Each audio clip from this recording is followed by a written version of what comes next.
Now, so if you look at it, exactly, WNTV. Now, if we have this much now, that means they will have, gone very far. But I still think that we need to go, beyond that in terms of programming. Some of the programs that we have, they are not, they're good, but we can improve on them. That is, I'm talking in terms of quality and production too. So we have done well, but I think there is a lot of room for improvement. Okay. Given that fact that we started before the rest, do you think we've done well in terms of our content, programming, and even the technical aspect of television transmission in Nigeria? We've really tried in transmitting information and entertaining the public. Okay. Yes, televisions have really tried in Africa. Okay. At least we have one of the biggest network. Okay. Let's say two. Put the NTA, the AIT. Okay. They are good. That's good. Thank you very much. You're welcome. My pleasure. My pleasure too. Okay.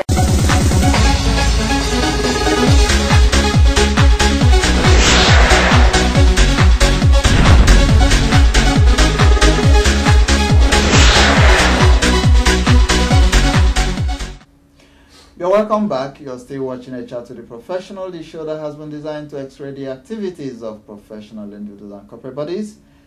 Before we went on break, we had touched a couple of things, and I still have with me Professor Onyeke. Today we are looking at what Nigerians in the diaspora can do to ensure that Nigeria becomes a country of our dream, a country that years back we had all looked up to and said, yes, it was the giant of Africa. I do not know where we stand at the moment in the continent, but what we are trying to do is to see how we can better our polity, our economy, and perhaps reclaim that lost glory of being the giant of Africa. So, Prof, before we went on break, you had given us some, should I call them political equations? Political, I do not know, but we probably might need to break all that down. Maybe not in this episode, maybe in subsequent episodes, but right now I am so concerned about the impute of Nigerian professionals practicing abroad. We've had these situations where all they do is complain, oh, that God-forsaken country, oh, I'm not going to go back there until things improve. And I keep asking, who is going to improve Nigeria?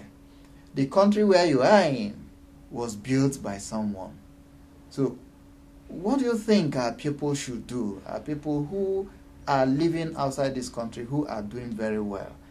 People like you who have made their marks, who are renowned in their own chosen career. Wherever they are noticed. But back home, they have nothing to offer. What do you think we can do? Well, we can do a lot as diasporans. In terms of education, we can bring our scholars to visit Nigerian universities and give qualitative education. But the question is, do we have to bring them? Yes, I think we do. Why do we have to bring them? Because practically what you're saying is that we should beg them to come. No. I am not saying you beg them. So how do we bring them? But you lure them. Okay. Because the Nigeria need to appreciate that we are in a competitive environment for human capital. And in order to do that, they don't own Nigerian diasporans anymore. They are competing with other countries that had welcomed those Nigerians, provided them with infrastructure relatively higher than what Nigeria can offer.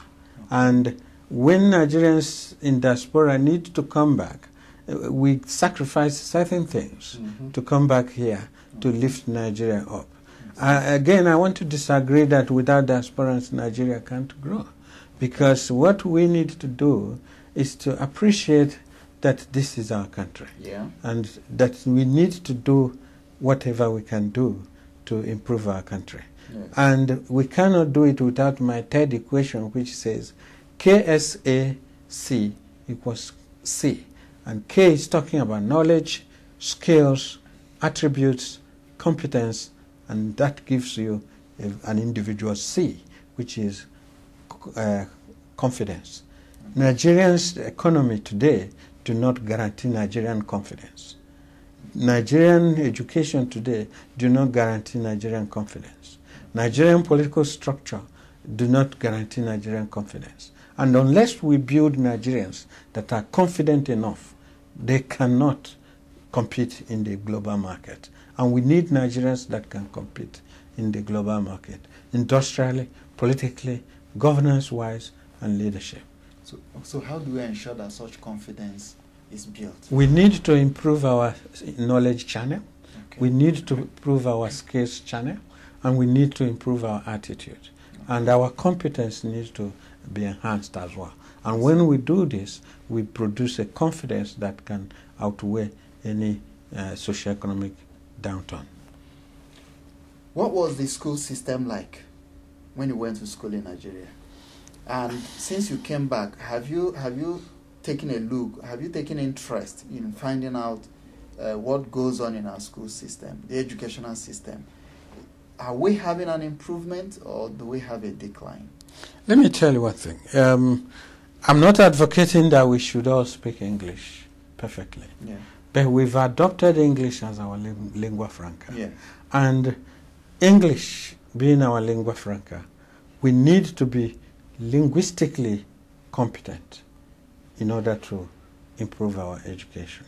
That I found the negative when I came down. Yesterday, one of my roommates, when I was in the university, told me that the kind of linguistic command that came out of my mouth did not come from scientists.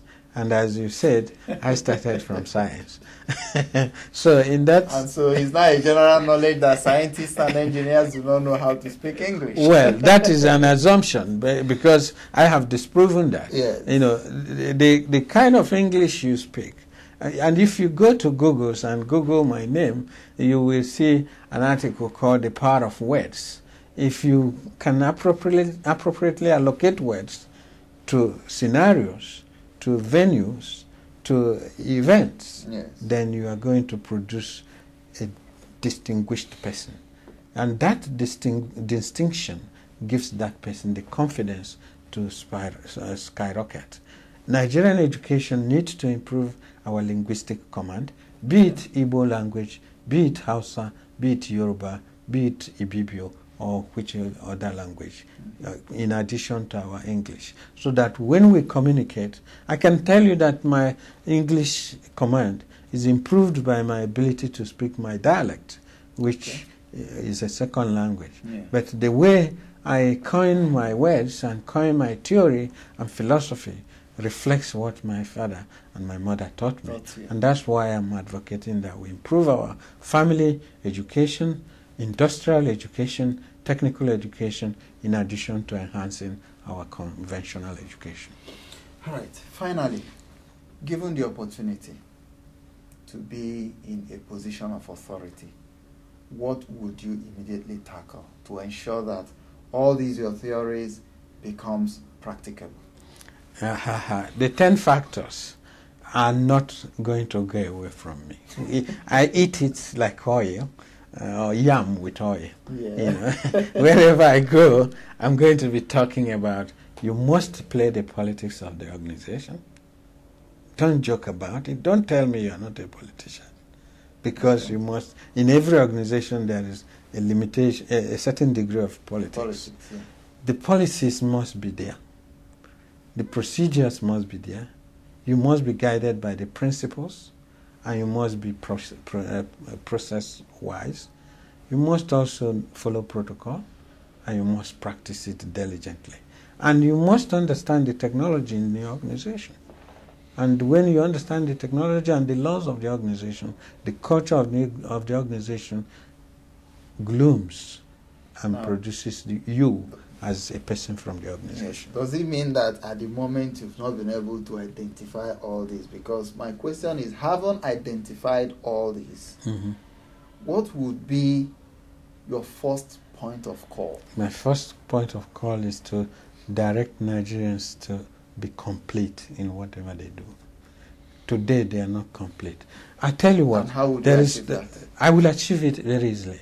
You see, what is very essential in Nigerian economy is to rationalize the triangular tribes and the minorities to understand that all we need in this country is to have a harmonized procedure of doing things.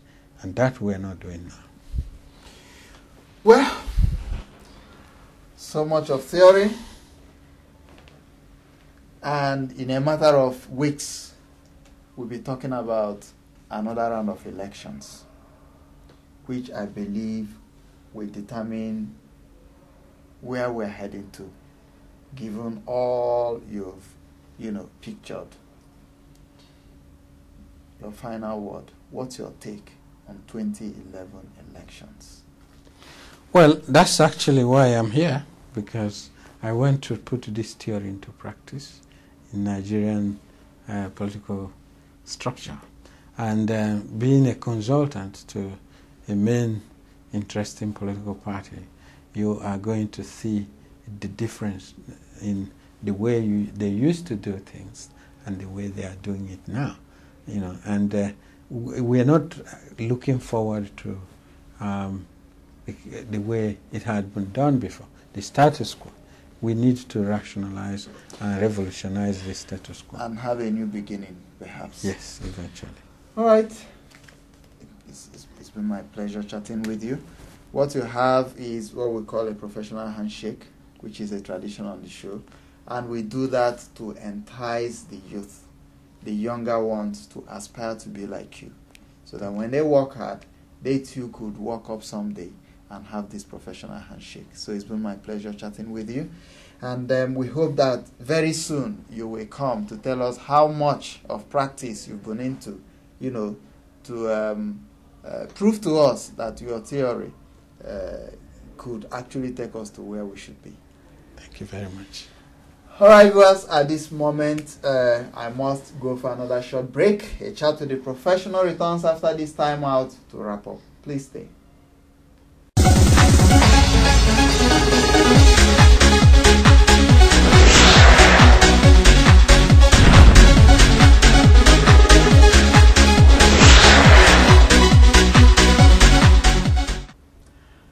Alright viewers, I'm afraid that's the much we can take on the show today. A chat to the professional. Remember, what we are doing at the moment is our special 10th anniversary series, and we had promised you that we'll be going around the world to get interviews from world leaders and Nigerians who are practicing professionals in so very many other countries.